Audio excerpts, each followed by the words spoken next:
Hello, hello, hello, hello. Are we live? Can you hear me? Say if you can hear me. I'm trying I'm trying a new thing here. I'm trying to be able to pop up images. Say if you, hello everyone, good evening. Day 13 of the Amber Heard Johnny Depp case. Just checking in to see if you can hear me. Hear me. Hello, Steph Schultz. Hi, Kimberly Jones. User One. Jill Willows. May Boo. Hi, Lynn. Hi, Laura. Can hear you. Brilliant. Sarah Watkins. Fantastic. Thank you for letting me know. So here we are. Day 13 in the Big Brother house. Things were getting a little bit squeaky bum, I thought, today. Have you all been watching it? We're going to move through chronologically through the day. But in news, I'm recording this on my laptop. In pre-court news, Drew Barrymore had to apologise. She had to apologise for making light of the case and making light of each side's kind of case, if you like. Kirsty Bookbinder, I was looking forward to your muffins comment. Remember, these are not proven fact. Well, we're going to get to that in a minute. Guys, is anything that's happening in this trial, have any of you started as a sort of Depp fan or Depp loyal and you've been moved the other way, or have any of you started as an Amber Heard loyal to Amber Heard and moved the other way, vice versa, or are you all pretty much just sitting in your own sort of, where you were at the beginning? Hey, is that where you are? Are you still where you were right at the beginning? Or have you shifted your position? What do you reckon? If any of you changed, Depp is the victim here. Still Depp, a lackey. I'm still loyal to Depp. Lindsay Williams. Gabriella Famber was trying to get the trial dismissed. Surely she thinks she's losing. Well, and also she fired her PR team, don't forget, a couple of days ago. Team Depp here still. Christina C. Ben Chew was amazing. Ben Chew, what a great name. He chews them up and spits them out. That's Johnny Depp's sort of the lawyer sitting right next to Johnny Depp on his right is Chew, Mr. Chew. Mr. Chew. And Mr. Rottenborn, he of Born of Rotten. What great names, Rottenborn and Chew. I mean, Chew is going to chew Rottenborn. Sophia, I've always liked Johnny Depp, but this trial has honestly made me love him more. I can't quite explain it. I was quite ambivalent towards Amber, but now she just seems horrific. Well, if one's trying to be really, really objective here, her counsel have been objectionable. Her counsel have been the ones that have been sort of really sort of impulsive and impatient and harassing and haranguing and bullying, I think, of many of the people on Depp's side that they've called in to give testimony. But I think that's generally the tone when you're cross-examining, and I think we're going to hear that. We're going to hear that in Johnny Depp's team as they start to press Amber Heard's witnesses, if you like. Becky Blogs blogger, I was believing her till the case started. Not happy that her mental health is being used against her, but his mental health is being used to defend him. Abby Reed, that's interesting. I would argue that today was the start of her mental health being used to defend her, and his addiction being used to accuse him. Actually, I know what you're saying, and I think that was the case with Dr. Curry. But I think what we've got here is Clash of the Titans, and we'll get to that. Beginning of the day, I've got my notes. It's so copiously complex what goes on in these things. Erin Falati. I'm going to do something really, really spectacular here. Ellen Falati. There she is. Ellen Falati. Erin Falati. What did you guys make of Erin Falati? I mean, she started her testimony last night. She didn't really have an awful lot to say. What does worm turn? Has the worm turned? It's a phrase. It's a kind of British phrase. If it's going in one direction, it turns and goes in the other direction. The worm has turned. It's there's a sea change. Things are moving against you, because I think there's been a huge groundswell of support and loyalty for Johnny Depp as we've listened to all of his people saying stuff that essentially supports his perspective and his angle on things. And I think today was the first, witness who is giving testimony for Amber Heard, and who's obviously it's now going to get the whole thing is going to get intensely critical of Johnny Depp in a much more directed way and a more direct way. So it was very interesting to see the graph chart of Johnny's professional earnings and how vastly it declined to around 20 million between 2018 and 2020. Yeah, no, I agree. I mean, we get to his accountant, but Erin Party was the nurse for Amber Heard and nurse for Johnny Depp, and we were going through her notes an awful lot. They were using them as evidence. And did anyone else think that she didn't seem to be very familiar with her notes, did she? She was so boringly Durrant. I mean, they're not there to be interesting. They're there to tell the truth. Yeah, thank you, Steph Schultz. Worm turning is the same as tides changing. I found Erin I just found her a little bit. Here's another shot of her there. I don't know. I just found her sort of, she was neither of any use. She didn't confirm or not confirm anything. Even when she'd written something and they asked her, did you feel this? Did you agree with this? Did you, is this what you said? Is this what you saw? I guess so. If I wrote it, I must have done. It was the most thank you, Eclaf, one of the most pointless witnesses going. But then some of the things that she said, she claimed that Amber Heard said to her a lot. I tell you what, a lot of what came through in today was a lot of what Amber Heard has said. And there's, we've got to be careful. There's a difference between what Amber Heard says and what has actually happened. But by the same token, we have to trust that there's a lot that Johnny Depp says versus what actually happened too. Jackie Valino, I thought she had a touch of memory loss. And Karen Uller, it was almost like she'd agreed to testify on Johnny Depp's sort of recommendation and then sort of got cold feet. Didn't you feel? Hearsay. There was hearsay everywhere. She had hearsay in her own notes. So apparently Amber Heard said to her that Johnny Depp wanted to end her career. Miss Filati didn't feel any sense of this in her liaising with Johnny Depp. They talked about a Thanksgiving dinner where Johnny Depp was incredibly sober and sort of rational and fine. She talked about when Amber Heard returned from Australia, and she remembers there being a sense of a big argument. Obviously, in their sort of their team, everyone was obviously talking about the fact that his finger had come off, and again, I mean. So much drama. It's such a mess, isn't it? It's such a mess.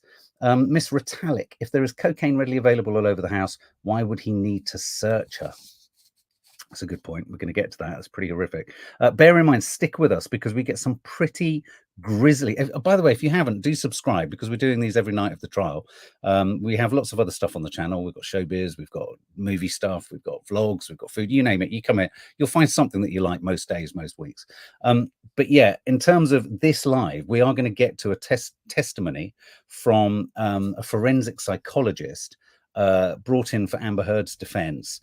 And I'm telling you now, it gets pretty grim in terms of what's described. I'm not necessarily saying what's described or what was described has happened, but it's pretty grim and pretty gruesome.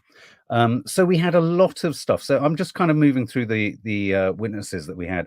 Erin Filati, she had a general memory of jealousy and anxiety, a sort of circularity and a sort of cyclical nature. It was the cyclical nature of their relationship. She remembers Amber Heard being jealous and anxious. She remembers her having blood on her lip after, I can't remember the particular event, but there was the event where allegedly she'd torn her hair out and she had blood on her lip. And she didn't really, she recommended that she see a doctor. When she examined her hair, we talked about this last night, she didn't find anything there. And then there was talk about her having a cyst, Amber Heard having a cyst on her eye. She was very weird. She was very weird. I really need a hug, says Nanny S. After today's trial, where's Auntie Nads? Auntie Nads is in the other room. She's just had a bath. Then we had, so what did you make? Pointless. Didn't you think? Pointless. I thought she was absolutely pointless. And then we had this lovely chap. What a lovely face. Michael Spindler forensic accountant. Like the way I did that. See that? Look at that. Yeah. Oh no, I don't know how to do that. I don't know. Yeah. So Michael Spindler. There you go. Just there he is. Just put my hand behind his head.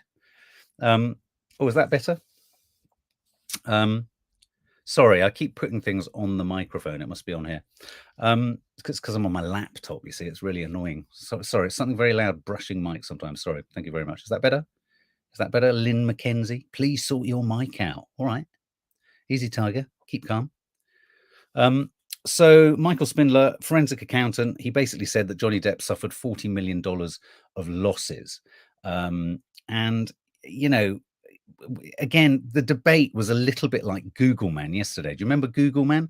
The man who was going through the Google Analytics and he was looking at the kind of peaks and troughs in the search terms of Johnny Depp's kind of profile. At what point did his popularity go down? At what point did this happen? Was it related to the Sun article, which called Johnny a wife beater, or was it related to the op-ed? Obviously, Amber Heard's defense team are trying to say that all of the kind of, going south of Johnny's finances, his career, his film parts, and all that, and his popularity, that it was going south way before the op-ed. Their claim is that this was happening prior to the op-ed, because don't forget, this case is specifically a defamation case against Amber Heard, specifically relating to the op-ed piece.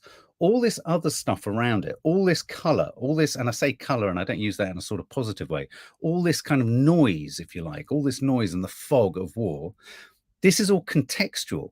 This is all, this is all kind of, I mean, in a terrible way, it's a form of legal entertainment, because the actual, the actual issue, the case in point, is very specifically about whether she defamed him by writing the op-ed article in which she doesn't name him. So this is why there's all this mudslinging, where they're essentially trying to prove that he was a domestic abuser, she was a domestic abuser, and really we've got to a point now where it's not just the defamation case, is it? It's about them both trying to win the fight of saying she or he is a domestic abuser. How long is this going to carry on for, Francois Camanzuli?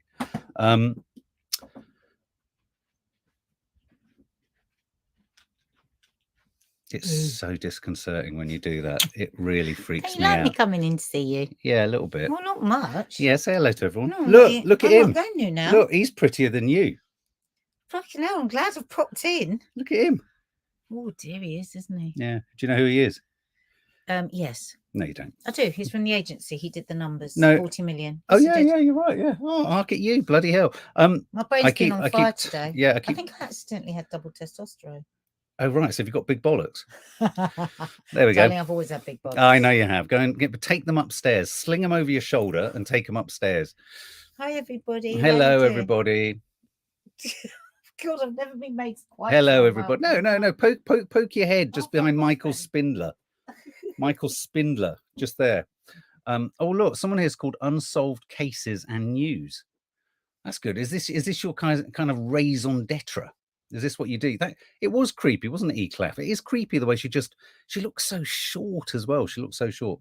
So Amber's defense said, could it have been the Sun that made his finances go down? Could it have been the restraining order? Could it have been the op-ed? Or could it have just been that Johnny was unreliable at work? What do you think, guys? Do you think it was the op-ed that kind of that destroyed his finances? Because when they started to unpack his analytics, this forensic accountant's analytics, they began to realize that actually he'd kind of used as a benchmark one of his most successful years, hadn't he?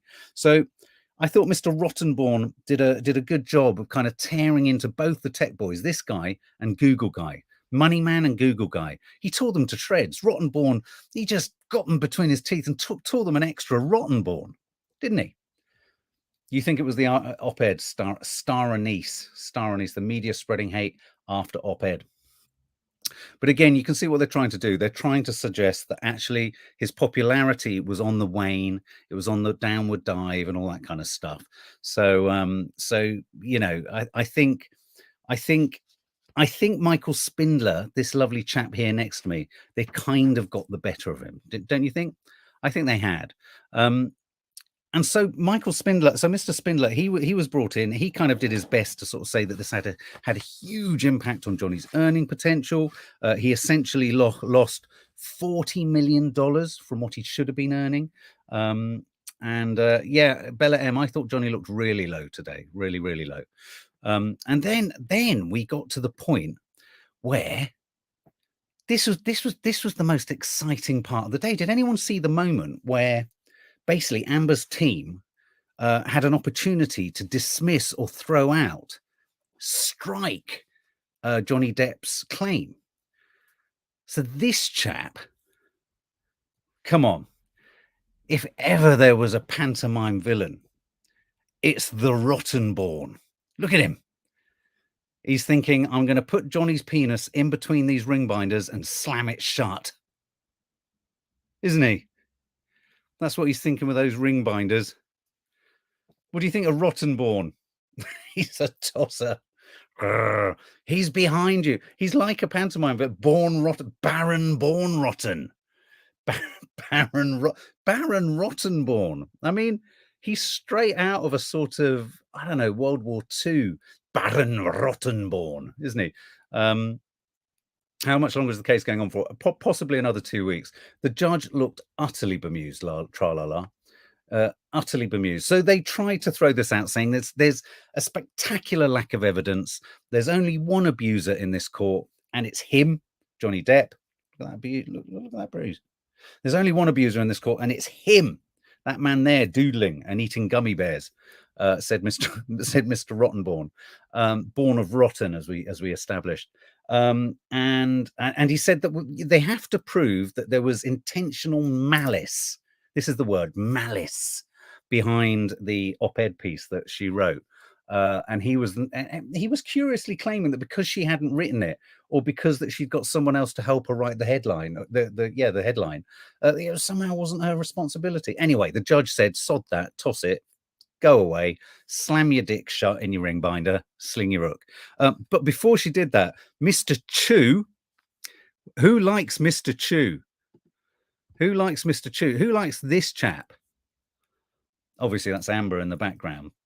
Mr. Chu, does he remind anyone else of Walter Matthau in his early days? It's like Walter Matthau. Do you remember the actor Walter Matthau? There's something about him. He's avuncular. I could imagine having a cup of coffee or a beer with him. I think he's got great stories to tell.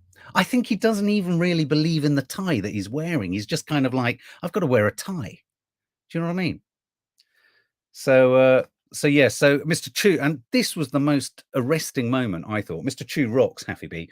Mr. Chu, okay, so Rottenborn has slammed his folder. Mr. Chu came out when she's the domestic abuser. She is the domestic abuser. I mean, he really pointed. And he really lost his shit. And it was quite good because it was the first time, it was the liveliest I've seen Mr. Chu, Sophie. Yeah.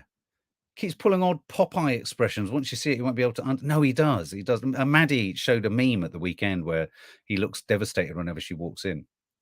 Mr. Chu was a live wire. So Mr. Chu was like, sod all this. She's the abuser. Don't give me this shit about him.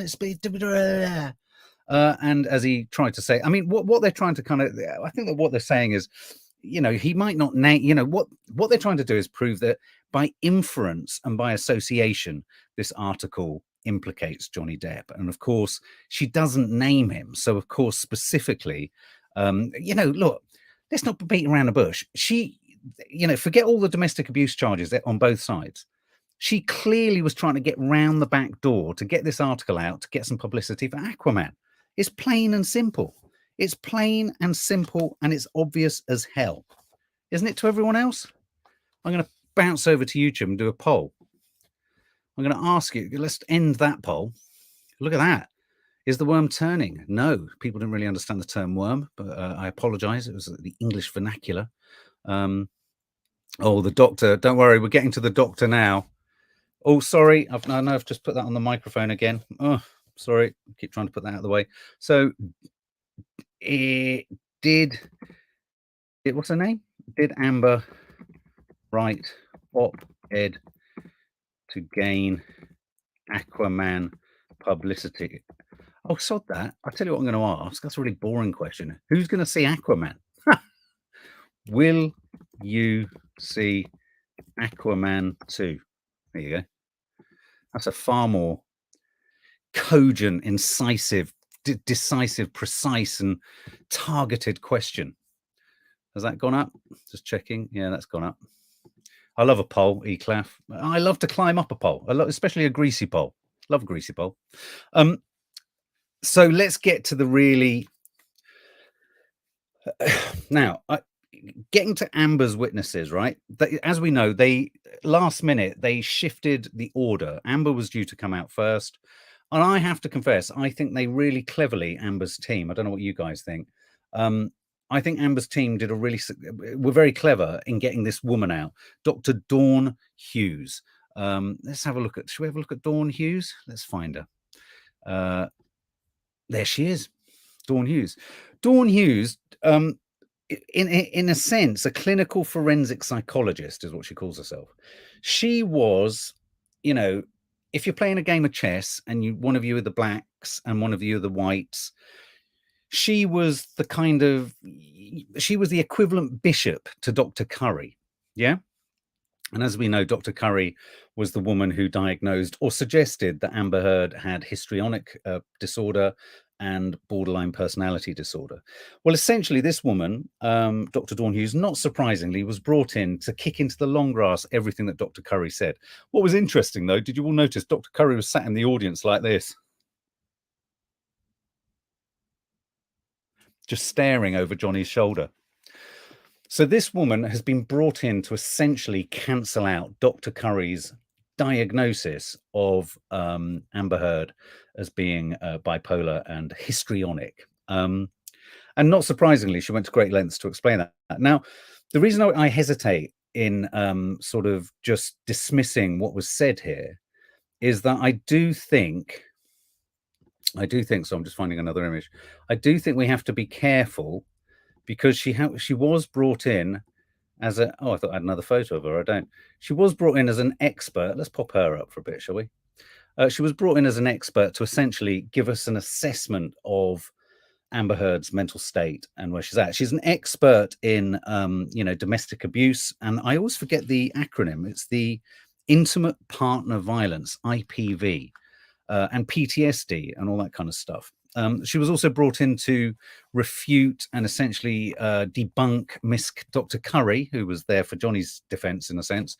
Dr. Curry said that she feigned her responses and her results, and this woman basically knocked that into the long grass too. So essentially, Dr. Curry said A, B, B, A, and this woman said no, it's B, B, B, B, B. So they basically just tried to cancel each other out. But this woman did give, I thought, I made a note here, she gave a really strong and, defining description of domestic abuse and coercive control. Did anyone else think that? I thought she was a very good witness to bring in, because if anyone had any shadow of doubt as to what domestic abuse or coercive control is or was, this woman described it. And I think that's why they brought her in. She clearly was an expert witness, if you like. And what was clever about that by Amber's team is that by just talking about coercive control and by just talking about what it is and everything described, the jury, by osmosis, was just going to apply this or sort of lay this over Johnny Depp. This was at the beginning. PhD Pickles, just a bit of background. Domestic violence refers to any violence in the home, child abuse, children abusing parents. IPV specifically focuses on partners. Absolutely. She talked about things like possessive jealousy. Sorry, the iris keeps going. She talked about things like possessive jealousy. She talked about love bombing, showering someone with affection. She talked about the fact that women are more likely to be victims. As we know, that's not always the case. She talked about psychological aggression. She talked about the fact that not prosecuting, this is a curious one. I mean, I'm not saying this isn't the case, but a fear of approaching the authorities is clearly an aspect of domestic abuse or IPV. But therein lies a real kind of dilemma, doesn't it? Because how do you distinguish between someone who isn't sort of prosecuting because they're a victim and someone who isn't prosecuting because nothing's happened? And I'm thinking here of the moment in the penthouse suites in LA where the police came and she didn't say anything and no one said anything. And it wasn't like she wasn't sitting with Johnny Depp, but she was sitting with her sister, wasn't she? So can you hear what I'm saying? So anyway, so I thought this woman gave a really, really strong definition of coercive control, IPV, and domestic abuse. And I thought, as I said, by osmosis and by association, and by the very fact that she was sat in the dock, this became applicable to Johnny, and that's why Amber's counsel put her there. So the jury would be hard pressed not to be just thinking of Johnny through the lens of domestic abuse. And I going into the final sort of parts of today, although I've got so many notes about this woman, it gets really. No, I can't stop reading from my notes, Regina, because if you're going through so much, there's so much you have to get through, I'm afraid. The extent to which this woman was actually describing something that's actually very important. It's very hard for the jury to ignore or sort of, knock into the long grass the idea that this isn't applicable to Johnny. And then of course, she goes into further into the finer details of what Amber Heard has told her has happened to her. And of course, the problem with this woman was she kept looking at her notes. I mean, she literally kept looking at her notes, didn't she? She kept doing that, as you keep telling me I'm doing. And it's frustrating as hell, isn't it? And so the problem is, if you read from your notes in a court of law, you're not actually testifying. And I thought she did a really good, I thought she did a really good job of managing to read her notes more than she should. Who else thought that? I'm going to do a little poll about that. Who thought she was allowed to read her notes? Oh, look, none of you are going to see Aquaman 2, are you? Let's see. Was she? Yeah. Did she read her notes?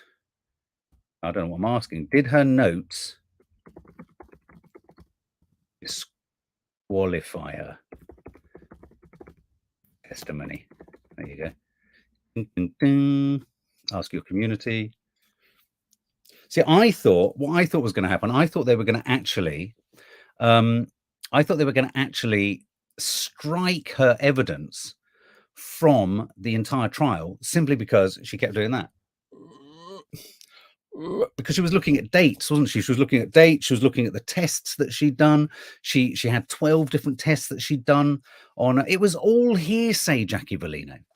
Everything she said. So she set herself up really well. Amber's counsel have got a really strong person there. Obviously, we knew it was going to turn against Johnny, but I don't think I was quite expecting it to turn against Johnny in the way that it did. She talked about the fact that destruction of property was every single thing we've seen. Essentially, Amber's counsel got her to sort of say that is the worst sign of bloody domestic abuse and IPV.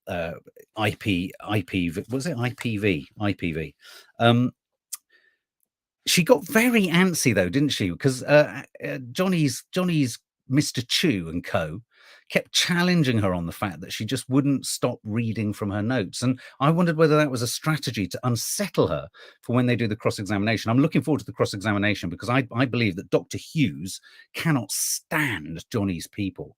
And then we moved into, let's not beat around the bush. We moved into stuff that I personally think, tra-la-la, you just asked, I personally think it's now going to get really mucky and tricky for Johnny. And regardless of whether what was said subsequently, and we're going to go through what was said, I'm going to go through your notes, regardless of what was said subsequently, this isn't going to float well for Johnny. This isn't going to float well. I'm telling you that right now. And at the point that Born Rotten tried to get the whole trial dismissed and, Johnny's kind of claim struck off, he said, we have so much more damning evidence, essentially, about domestic abuse and violence and what have you. And so if you imagine that at the end of the day, Johnny could say anything and Amber Heard could say anything, but because no one was actually there behind closed doors, as this woman, Dr. Hughes, says, it all goes on behind closed doors. We're never going to know. It's going to get much trickier. It's going to get much muckier. And I'm really curious to know how Johnny's defense team are going to cross-examine these people. So she diagnosed Amber Heard with post-traumatic stress disorder.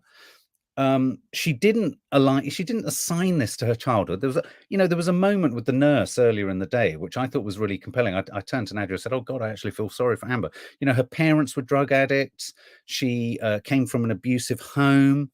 I love the way in which this woman described how she had learnt. She was raised in a family of abuse and substance abuse, and she'd wanted to fix him, Johnny Depp, like she wanted to fix her mum and dad. It's often the case, isn't it? She'd learned how to caretake. Now, I don't think we can sit here, even if we're part of sort of Team Depp, and say that everything that she says or everything she's experienced in life is wrong. You just can't. I mean, all responsibility doesn't sit on one side, does it? But, and it's a big but, when the specific accusations start to come through, it gets pretty ugly. It gets pretty ugly, to be honest with you. So Dr. Hughes essentially knocked all of Dr. Curry's things out the window, even questioning Dr. Curry's use of percentiles. That's not good, is it? When someone starts to knock your use of percentiles, it's bad. So she'd used the wrong percentiles, Dr. Curry. Let's get a little image of, let's pop him up for a bit. Have you noticed how all the photographs of Johnny Depp, he looks like an absolute psychopath? He's always kind of reprimanding or remonstrating or pulling a face. Look at him there. You wouldn't trust him for a minute, would you? He's got quite a sweet face in other lights. Yeah, refers to Dr. Curry, dismisses her. You don't even use percentiles on the malingering test. So she disputed the claim that Amber Heard was feigning her results. Reese Roberts, that's the thing about a difficult upbringing, is that you're often handcuffed to the trauma, and it's up to you to ultimately break the shackles, because healing is non-linear. Absolutely agree. They would not allow Curry to relay to her notes. She kept saying she wrote 25 pages, but never able to elaborate. Lee Durrant, no, they both have a part to play in this, but if Amber has been through what she was taking advantage of Depp's weakness is terrible. Here's another thing. There's a distinct possibility that if Amber has been through so many things, a lot of people can work the kind of system when it comes to mental health and stuff like that. Lots of people can have the language. Lots of people can know how to use the language of mental health issues. And part of the mental health conditions of some of these conditions, borderline personality disorder and all that kind of stuff, is an ability to negotiate sort of impressions of you and behavioral tics in order to get or elicit a certain result, if you know what I mean. Most people would have PTSD after a relationship, as it has been told, says Winging It Mummy. But she would also, how do you distinguish between the PTSD of a relationship and the PTSD of your childhood? If your childhood was that traumatic, clearly it was bloody traumatic. And my heart goes out to her for that. But yeah. So Johnny managed to remember dates, but this woman didn't remember dates. I wonder how Johnny did remember dates. Do you think he had an earpiece? I don't know. So she claims, Miss Hughes, that there was no diagnosis of borderline personality disorder, and then she went on to describe that Amber Heard said and described these things as happening. Johnny Depp pushed her, slapped her, slammed her, choked her, kicked her in the back. She suffered bruising, pain, vaginal pain from sexual assaults, and she lost consciousness. He indulged in coercive control. Many instances, he would go on about her career. He would criticize her ambition. She became fearful of talking about, receiving, or reading scripts. He would call directors and other actors. He would threaten to visit and show up on set. He didn't want her to wear revealing clothing. He would make repeated accusations of infidelity, and a lot of that's pivoting around the James Franco part of the story. and he would ghost. I mean, one of the things that seemed to be a bit of an important thing there was the fact that she would text him a lot, and he would. Now, one of the weird things was that in all the recordings and all the kind of bits that we've seen and heard, and don't worry, I'm not just going to accept this for what it is. We're going to challenge this in a minute. We're going to put it through a ringer. In all the footage that we've heard, Johnny's trying to leave, but this woman managed to make the idea of him trying to leave part of his sort of domestic abuse, i.e., he would cause the trauma and then be leaving. So there was no, what she was trying to do was essentially rubbish the idea that him wanting to leave at any point could mean anything other than him leaving after having done all his damage. Then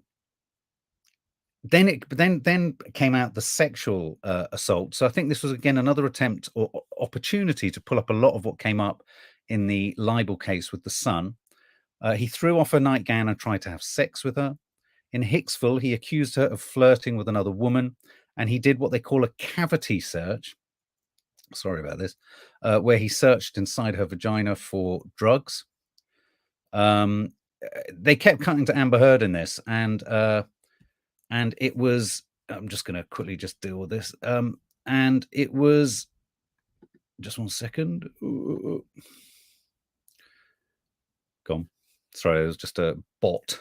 It's just a bot.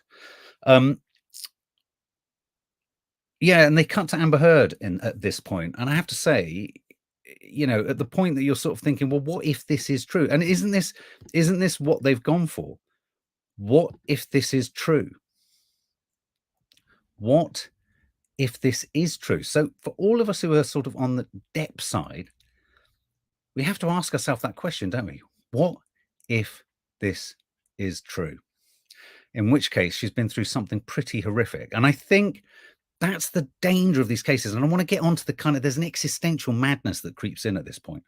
On another instance, he put his fingers inside her and moved her physically around. In Australia, he threatened to kill her, and there's the accusation that he grabbed a bottle and penetrated her with it. She claims she disassociated. And she says that her only thought was, I hope he's not used the broken bottle. It's important to say that there are no recordings of any of this severe abuse.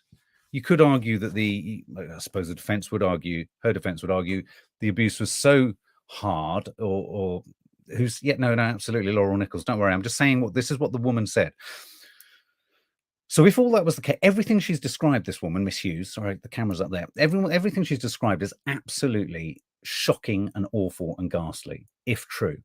But I was astonished that Johnny's counsel didn't challenge on the simple premise of hearsay, because this is just what Amber Heard had told her. And in that sense, Karen Uller, where is any of the evidence? There isn't enough evidence in slamming cupboards shut to suggest all the other stuff. You've got to have something. You've got to have something more convincing than that. It just isn't enough.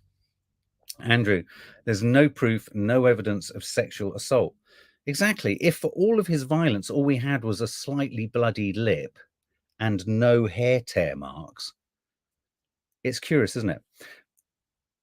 And this is where I think it's all going to get really mucky, and it's all going to get really difficult, and it's really, really, really tricky. Just to sum up on Miss Hughes, she said, there are a couple of details that I think are very true. Like Amber Heard went to Al-Anon, which is the 12-step recovery program for relatives and friends of people who are addicts and alcoholics. She also said that Amber Heard did reference the abuse she used against him. But isn't it funny how when it got to this psychologist saying, oh, Amber Heard did engage in some abuse, it just was minor. It wasn't as severe. Do you know what I mean? Who's the judge of that? Who's the judge of that? By dint of the fact that she's simply a female? Mark, those details revealed today were already told to the jury by Elaine on day one. I can't employ you enough to watch the opening statements from day one, jaw-dropping the intimate details revealed. No, absolutely. There is no doubt Amber has been through a lot. She seems very messed up, and especially with all the addiction stuff too. They both need to go and heal and move on after all this. All very sad. Well, this is the weird thing, Zoe. They're in so deep and they're in so far Dr. Hughes explained controlling behaviour as Johnny Depp not wanting sex scenes. I saw this as normal husband wishes, especially with experience in the business. Possibly.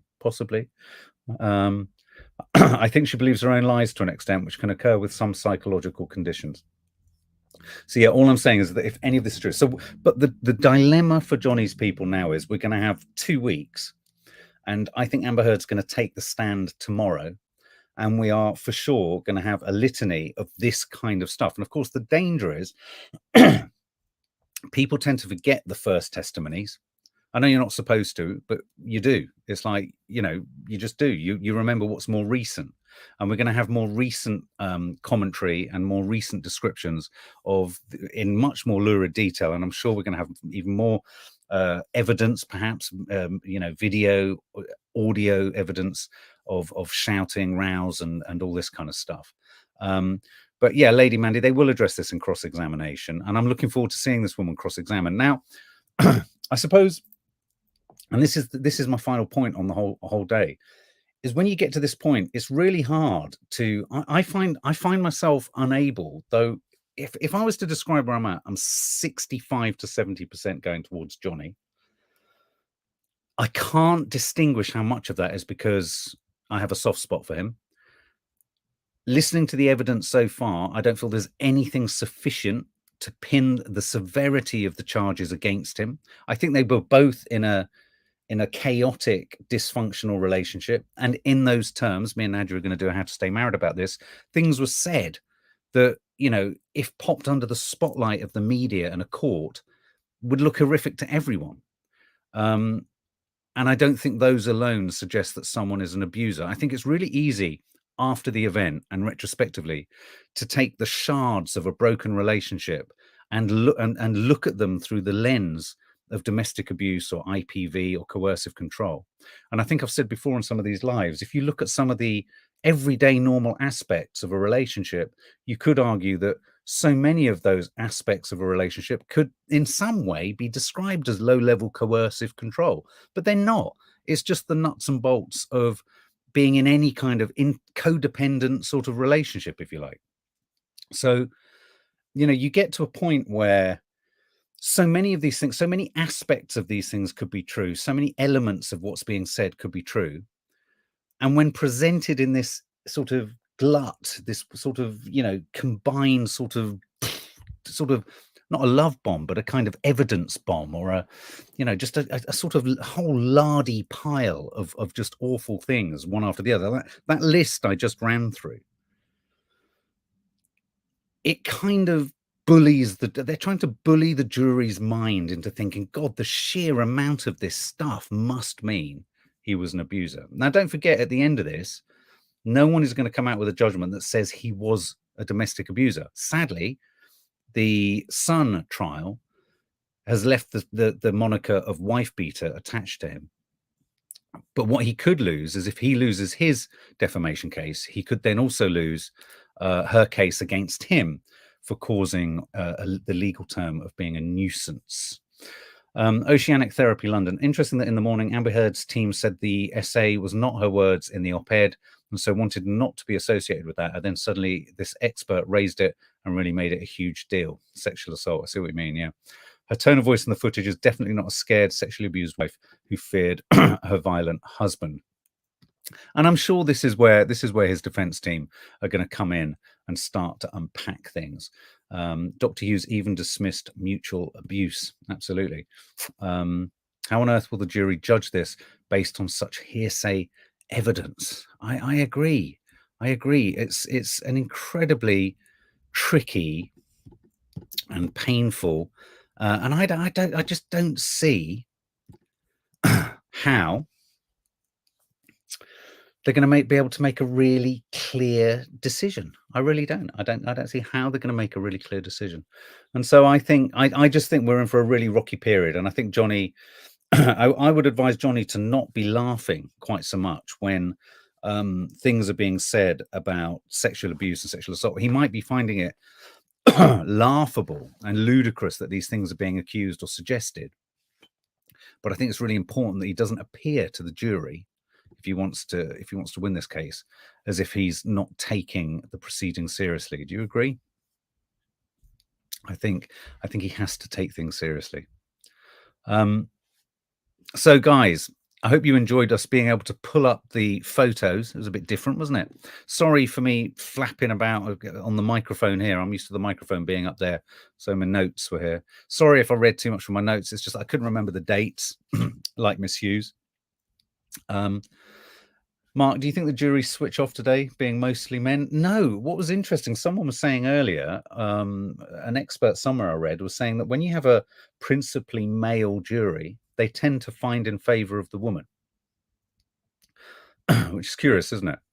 And I think they said that's because the men on the jury want to, in a sense, prove their own exceptionalism. Obviously, they judge the evidence and all of that, but what kind of works on a subconscious level is you can't pretend that humans don't have subconscious attitudes. This is the weird thing about a jury, isn't it? The idea that they won't interpret what her lawyers are like, you know, i.e. objectionable. The idea that they can just park that to one side is ludicrous, even if they say we've parked it. You know, when there's someone sort of gives testimony and they say strike it, you can't make someone forget it. Do you know what I mean? You can't make someone forget it. So I think, so I think what they're saying is that male jurors in these cases, sexual abuse or domestic abuse cases, really seek to distance themselves, i.e. they are an exception to this. They are not part of this kind of behavior. They don't subscribe to it. And they almost want to overcompensate by pushing away bad male behavior in other men. So it doesn't actually work in Johnny's favor that the jury is principally male. So that's intriguing. No, I didn't watch all of it live today. No, I haven't been watching it live. I've been watching it on speed up over dinner. I've become really boring from about 7 o'clock onwards. I'm watching it all on speed dial, or I'm watching excerpts from it too. So guys, stay safe. We'll see you tomorrow for an early coffee moaning. We'll obviously be back tomorrow. I think tomorrow is going to be a big day. I think Amber Heard may well be taking the stand. I can't believe this woman, Miss Hughes, is going to be on there for much longer. And as I understand it, Amber Heard is second in line. But who knows? I mean, there could be any development, couldn't there? You know, I just don't know. You just don't know what's going to happen. Paul Bettany might swing in on a rope or something, and Johnny Depp might suddenly come in dressed as Captain Jack Sparrow. We just don't know. But anyway, guys, as ever, thanks for all of your input. Thanks for all of your comments. And I will see you on the morrow for Coffee Moaning and for another catch-up on the showbiz trial of the year for sure. All right, guys, take care. Thanks. Bye. Bye. Bye. Bye.